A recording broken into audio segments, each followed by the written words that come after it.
Which is best, buy, lease, or loan? It's easy to get a bunch of conflicting information about solar, especially when it comes to how it should be funded. How about we break it down so you know what you're getting so you don't fall for shady tactics?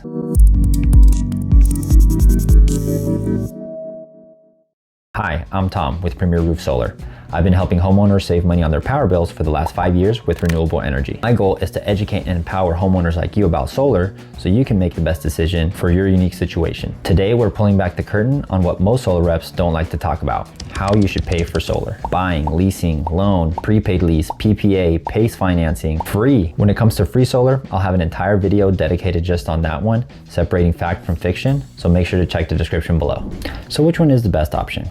If you're in your forever home and you have the money and you're willing to pay it all off up front, then purchasing it cash may be the best option. But maybe you'd rather keep your money to invest it and grow your money in other ways, or you want to have that money for emergencies, or you're looking to save money sooner rather than later. If any of these are the case, then buying cash may not be the best option. Don't like the idea of going into debt or paying thousands of dollars up front and waiting a few years for a return on investment? There are options for that too. Or maybe you think solar doesn't make sense for you because you can't take advantage of the solar tax credit. There are actually ways to take advantage of it indirectly, which will still save you money and cost you a lot less than continuing to pay the power company. So to really know which one's the best, you have to look at each one, line it up with your situation, and figure it out from there. So let's start with buying, or in other words, a cash purchase option.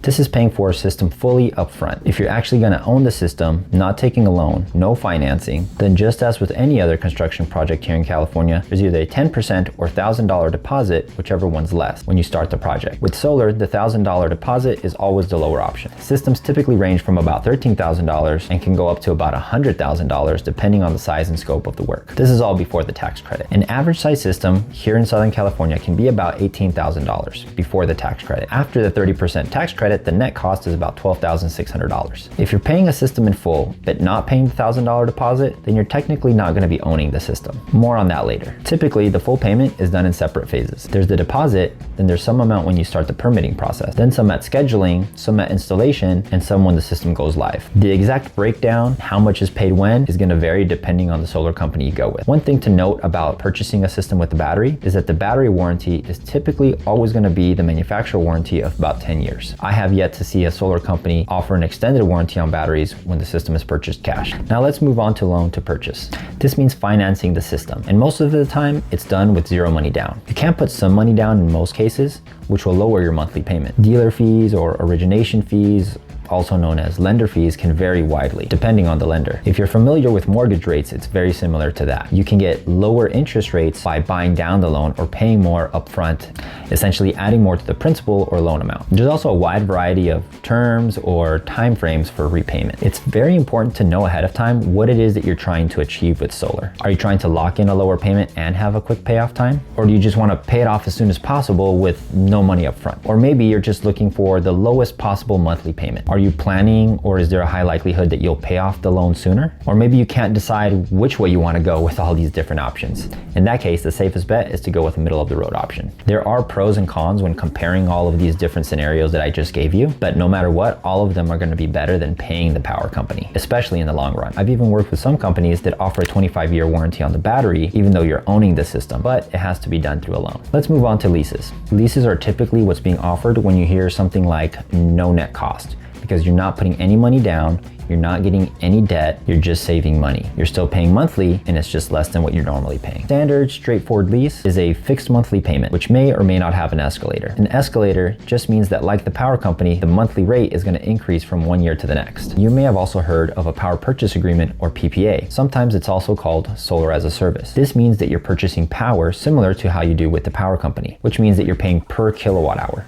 You can have a fixed monthly payment, kind of like a standard lease, and it's based on what the estimated annual production is. And that, again, may or may not have an escalator. There's another variation of a PPA, which will give you fluctuating monthly payments depending on how much the system produces each month. Again, you're getting charged per kilowatt hour, and they may be doing it on a month-to-month basis instead of an annual estimated production. And this rate may or may not have an escalator as well. Which of these options you have is going to depend on the solar company that you're talking to. Leases and PPAs do have a very bad rap, and this is usually due to dishonest sellers or solar companies that don't really disclose to the homeowner what it is that they're getting. If done right, and if everything is disclosed as it should be, and you're not getting overcharged for this, then you should be saving somewhere around 30 to 50% of what you normally pay to the power company. I see a lot of solar companies that just want to charge marginally better than the power company and put you on an escalator. The whole time you'll just barely be paying less than what the power company charges. And if it's not done right, then you may pay more than what the power company is charging. So it's very important to go with a reputable company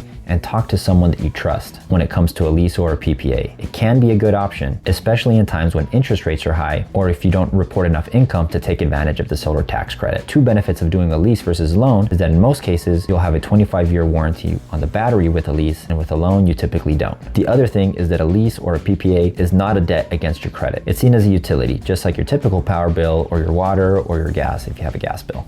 Another thing is that the leasing company is going to be responsible for everything with the system, all maintenance and repairs. Depending on the solar company you go with that's doing the lease and the agreement, you may have options to switch it to a purchase later. Usually I've seen this at the 5-year mark, though I have seen companies that let you switch it to a purchase at any time as well. So that leaves your options completely wide open and you can save money immediately. One thing you absolutely want to make sure of is that there's no lien put on the property. You want to see in the agreement that there's a UCC1 fixture filing. That means that there's a lien on the solar equipment and not on your property. So worst comes to worst, if you just can't pay or you just don't pay for your solar system, they're going to come take the system and your property's not going to be put at risk. Another thing you want to make sure of is that you can transfer the lease to a new homeowner if you sell the property without having to pay off the whole term in full. So remember, even with the escalator, you should be paying at least 30% less than what you're paying to the power company now. If there's additional work or some type of a custom job, then those numbers may change a little bit. Prepaid leases are not offered as widely as other leases. Basically, you're paying the net system cost in cash, meaning the purchase cost minus the tax credit. That's what you're paying up front without having to go through the tax credit. Basically, the tax credit is subtracted from the total cost, and that's what you're paying. So using my previous example of an $18,000 system, instead of paying $18,000 up front, waiting for 30% tax, and then the net cost being $12,600, you're just paying the $12,600. So you don't have to wait to get that $5,400. Again, it's just discounted up front, and you just pay that lower net cost. The benefits of this is that the solar company is still going to be responsible for all maintenance and repair of the system. And if you're not able to take advantage of the tax credit because you're not reporting enough income, you're technically still taking advantage of it by doing the prepaid lease. And if you're getting a battery, you're also getting a 25-year warranty on the battery. P.A.C.E financing. When you hear free, pay nothing, or the government's paying for the system, this is what they're referring to. In my opinion, it's the worst option and it's borderline predatory. When I talk to people who have seen these ads and talk to solar companies, it sounds like they're pretty much doing a bait and switch. First of all, it's not free. You do pay, and it's not paid for by the government. There's no money down because it's technically a loan. There's no monthly payment because it's added onto your property taxes. And that's where they get you, because it lessens your deductions. That's technically the government paying for it, and it increases your tax liability. There's still interest on it as well, and it's normally at the higher end of the spectrum. Worst of all, they put a lien on your property, meaning you could lose your home if you don't pay all of your property taxes on time. So again, which one is the best option? It's gonna depend on your situation. Every homeowner, home, roof, utility, financial situation, everyone's lifestyle and goals are gonna be different. So don't go with a cookie cutter option, and don't get pushed into one option without fully talking about these. The most common way people do it is some kind of a monthly plan, but what that looks like can vary widely. To learn more about what you should know before getting solar, click this video next.